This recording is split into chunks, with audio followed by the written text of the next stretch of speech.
In the next 30 years, somebody is going to spend more money than has ever been spent on a single project in human history. They are going to spend it on Mars, a self-sustaining city on another planet, the kind of city that, according to its loudest advocates, could one day be home to 1 million people, would be the largest and most expensive engineering project ever attempted. By recent estimates, the cost could reach anywhere from $1 to $10 trillion before it becomes self-sustaining. That is not a number any government has ever spent on anything. Which raises the one question that almost no Mars documentary ever asks honestly. Not how it gets built, not how the rockets work, not what life there will look like. Who pays?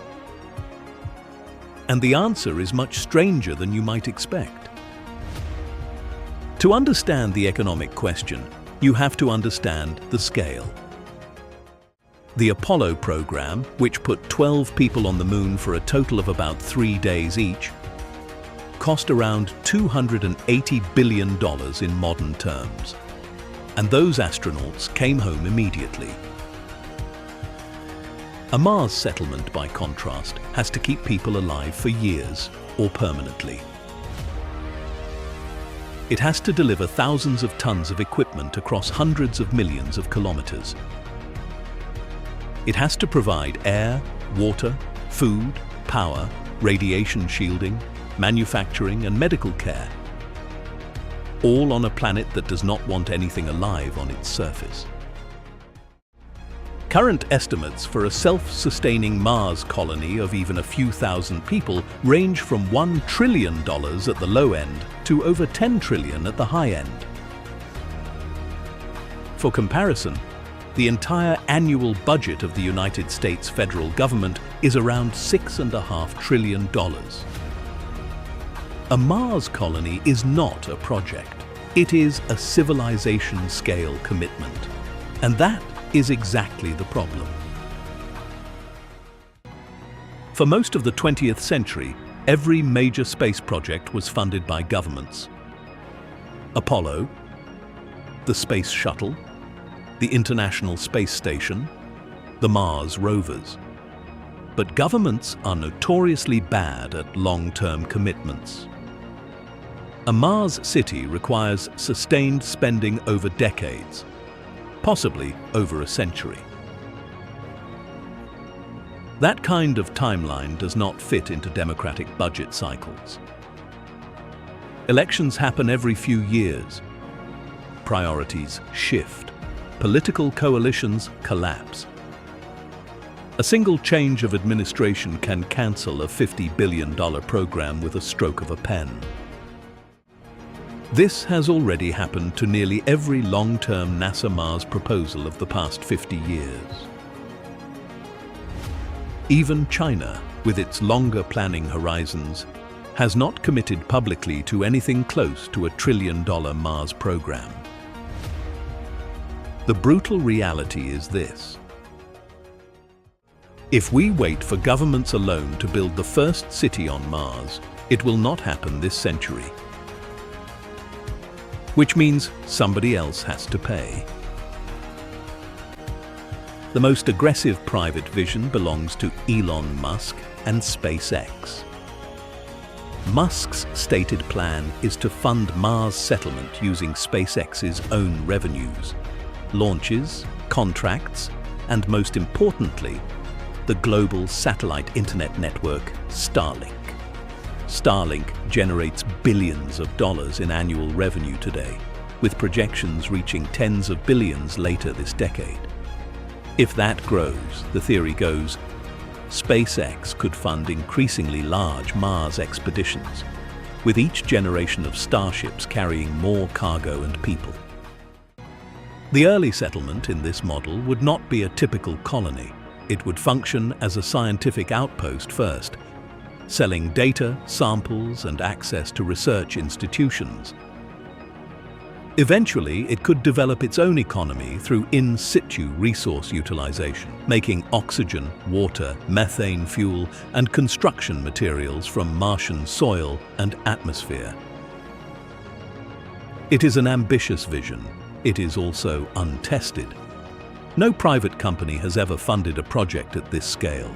Whether SpaceX can grow enough to actually pay for a Mars colony decades from now is a real and open question. Not everyone agrees Mars is even the right target. Jeff Bezos and Blue Origin have publicly argued for a different approach.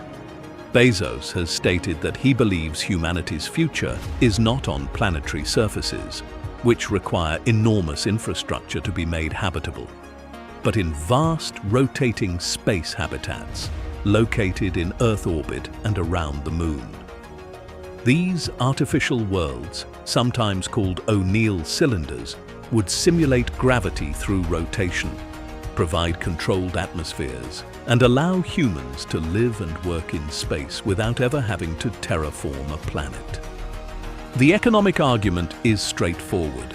Building a city on Mars requires hauling everything across 9 months of vacuum to a planet with no atmosphere worth breathing, no liquid water, and no magnetic field.